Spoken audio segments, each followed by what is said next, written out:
With presidential elections heated up and debates around the corner in America, everyone is wondering where the two candidates, Hillary Clinton and Donald Trump, stand on the immigration policies on race and ethnicity in America. With that, we have with us today Margaret Abraham, a sociology professor at Hofstra University in New York and president of the International Sociological Association. Thank you so much, Margaret, for being with us here today. Thank you, Gurmeet, for inviting me to speak today. And you know what? I want to talk about these two candidates. Let's talk about the race and ethnicity first, because when we talk about these two things, we have seen how Donald Trump has come off very strong when he talks about immigration policies, when he talks about immigrants in general, or any race and ethnicity issues.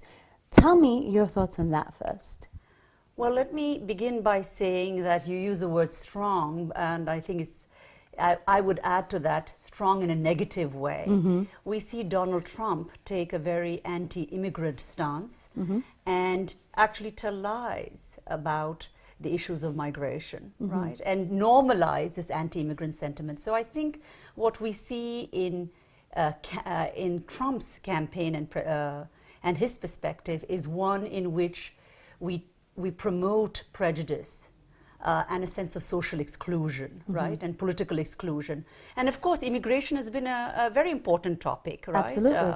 And you see this also in the campaigns and in polls. But immigration historically has been a very important topic for the United States. It's a country built on immigration. Exactly. And so when you see Trump's anti-immigration kind of perspective, it's a way in which he has honed in mm-hmm. into providing a rhetoric mm-hmm. that is xenophobic, mm-hmm. but also kind of touches upon people's insecurities and prejudices mm-hmm. as a way to create a space for himself. So I think it's when I think about Trump, I think the way he has talked about immigration has been anti-immigrant, anti-Muslim, mm-hmm. xenophobic, mm-hmm. and talked about building walls. So it's all about prejudice and promoting prejudice and normalizing it. Absolutely. But when we talk about that, when you say he talks about using it in a negative context, because every time he talks about immigrants, he will point out issues like, well, immigrants have brought drugs into our country.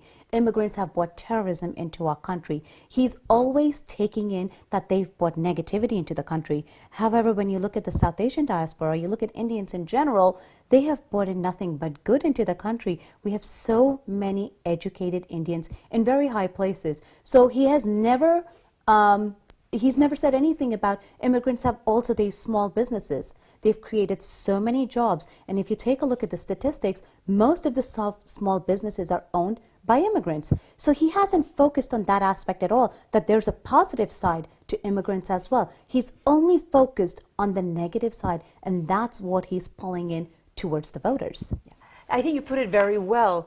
And in the context of Indians, of course, we again, South Asians are not a monolithic category. Of course, we have very successful South Asians, but we have people across the spectrum, right? Mm-hmm. But he doesn't talk about that because his way is to create a divisive politic. Mm-hmm. And in the context of so he kind of looks at, for example, Mexicans, and he will talk with Muslims. Mm-hmm. And of course, we have Muslims in the South Asian and Indian community. So you see this kind of nationalist discourse of going back to the past and to talk about an anti-Muslim is mm-hmm. to also talk in very much a tradition of not only xenophobic, but prejudice and discrimination. He's not interested in talking about the Indian community because he is really talking about the Mexican community. He's mm-hmm. talking about other ethnic groups. But whatever, what is important for us to understand mm-hmm. is that when you talk an anti-immigrant discourse, mm-hmm. you impact every immigrant. Every immigrant out right? there. And South Asians come to it. But he's really touching upon, when he talks about outsourcing or other mm-hmm. issues, of course he's talking about Indians too. I think that what we as South Asians have to understand, that by talking about anti-Muslims, mm-hmm. And talk about an Islamophobic discourse, he's very much playing into this kind of right-wing politic. Mm-hmm. But how do you think Hillary Clinton stands on it? Because we haven't heard much from her at all. Yeah. Well, we know historically that Hillary Clinton has been, supportive of India during during Bill Clinton's term too, and in fact, Hillary Clinton's politic has been much more of an inclusive politic around India, right? And I think this is felt by Democrats. If you look at actually the voting, right, and you look at the ways Indian Americans lean, you'll see 65% of Indian Americans vote or lean towards the Democrats versus the Republicans.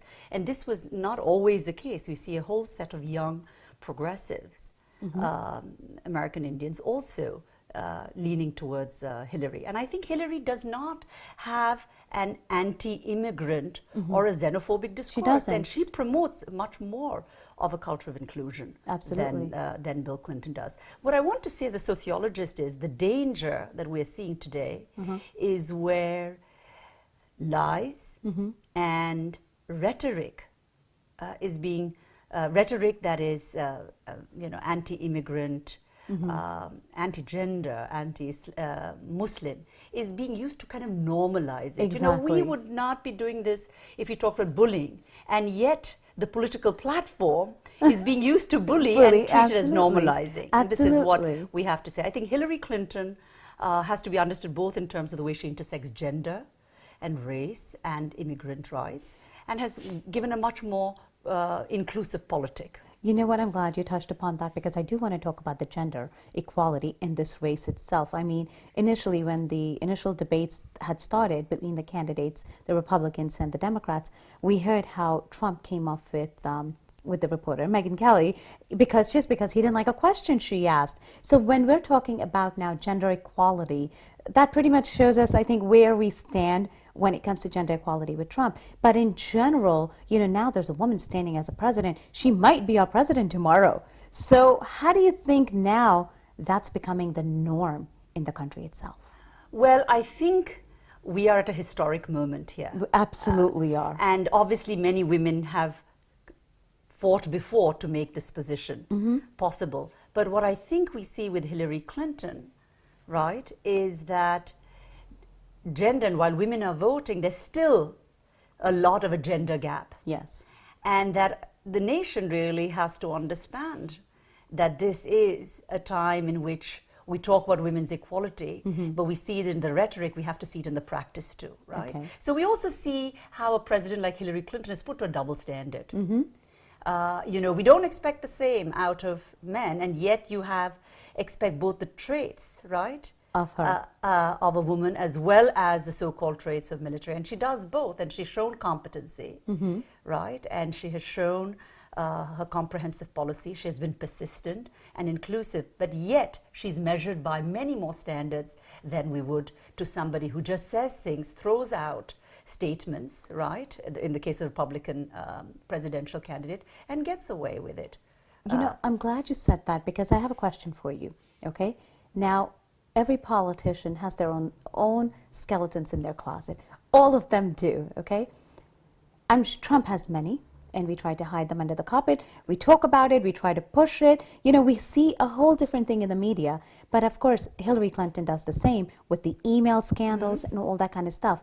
But do you think we're scrutinizing Hillary more because she's a woman, and we're saying, you know what, if a man does it, yes, he has so many skeletons, and we're looking past most of them, but she has on her foreign policy with the Middle East and stuff like that, are they crucifying her more? Well, I think every politician should have to stand up to public scrutiny. Absolutely. And they should be responsible to a larger public.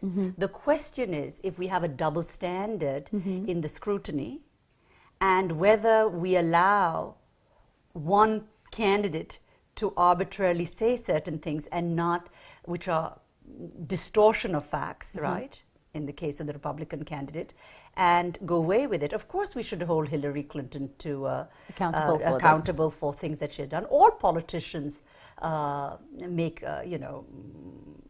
do things that are incorrect, whether it's about the email scandals or we talk about policies. But let's discuss them rather than going by sound bites that appear to us as persuading a larger public without really looking at the facts. Okay. So I do think for Hillary Clinton, there has been a double standard in the way we evaluate, and I think a little bit of fear, right? Of a fear of transition, of change. Okay.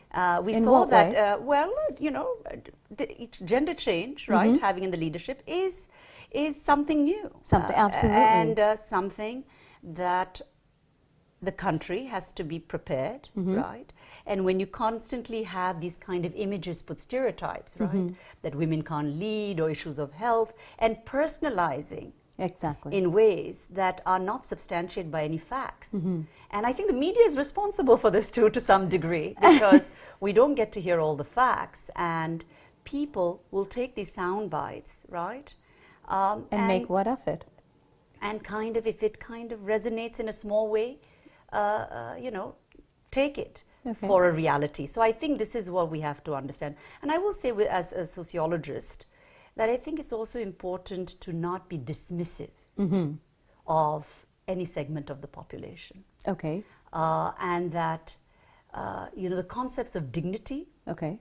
are very important. And in a period of time when people fear threats or the economy, Okay. it's easy to scapegoat, Okay. right? Certain communities, or othering or demonizing. But we also have to do an explanation, right, of understanding that these fears are fears that are often have to be explained. You can't, if you just begin saying that all Muslims are terrorists, Yes. this is a very dangerous kind of statement to make, right? Yes, it is. And it's incorrect. But when you have no facts supporting it, and you don't have an explanation, or you blame it, scapegoating, right, of communities. And this is not new, by the way. Of course. Historically, this has been something that has happened in the United States. But yet, the United States is a public of caring. Yeah. And I think what Indians, coming back to Indians and South Asians, I think we do play a role. And I have to say, in the Clinton in Hillary Clinton's campaign, there have been, in fact, South Asians and South Asian women in very important leadership roles who have been strong advocates for ties to the Indian American community and to the South Asian American community. So I would not say that we have not been there, but and we do play an important role, but we ourselves need to play much more of a supportive role and be strong advocates for the immigrant community. But here, okay, so I'll ask you another question. You say we should be supportive as an immigrant community of the immigrant community. So now we haven't seen either one of the candidates talk much about India. I'll come back to this again, because we hear them talk about, when they talk about immigrant communities, they've isolated South Asia almost. They talk about, they only focus on Pakistan when they talk about South Asian communities, or then they'll go into China with the foreign policy, then they'll go into the Middle East with the terrorism, but then they're not talking about the business sector, look at how many IT sector, how many jobs in the IT sector with the, has changed. It has changed the Indian economy, but it has also changed the American economy in many ways. So when we are not hearing anything at all, sometimes they say no news is good news, but we're not hearing, in this case, it's really no news is bad news too. We're not hearing anything at all about not just the Indian, but the South Asian community in the whole, except in a negative context. So how do you think we should take away from that, from these candidates? Well, at one level, the current government in India and conservatives have things in common. A right-wing nationalist kind of populist government, right? And you would think that they would align. Okay. But the reality is that in the United States, the Indian American community and the South Asian community leans towards the Democrats. Okay. So that's the first part. That, and I gave you, what the Pew Research had, those numbers. But the second part is when, the politicians are also looking at the larger public, and the South Asian community in terms of numbers is much smaller. Yes. Right? We as Asian Americans are a large bloc, Yes. right? So I think the issues that they're concerned with, the public, is about the economy and security within the United States. And so that's why we hear the politicians really talk about issues such as Pakistan or about Mexico, etc. So I think it's because of the kind of bloc. We're a very important bloc, but we're smaller in numbers. Okay. Okay, I guess, numbers do speak volumes after all. But let's see, you know what? I'm looking forward to seeing how these two candidates roll out with the debates and where the Indian community will also stand. They have yet to voice their opinion. We haven't heard much from the community itself.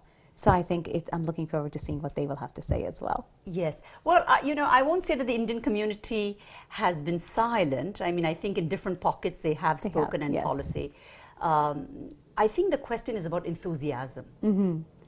I think this election has had people enthusiastic, less enthusiastic at a certain point, I would say, about the candidates. And I think, again, it's how they've pitted it, right?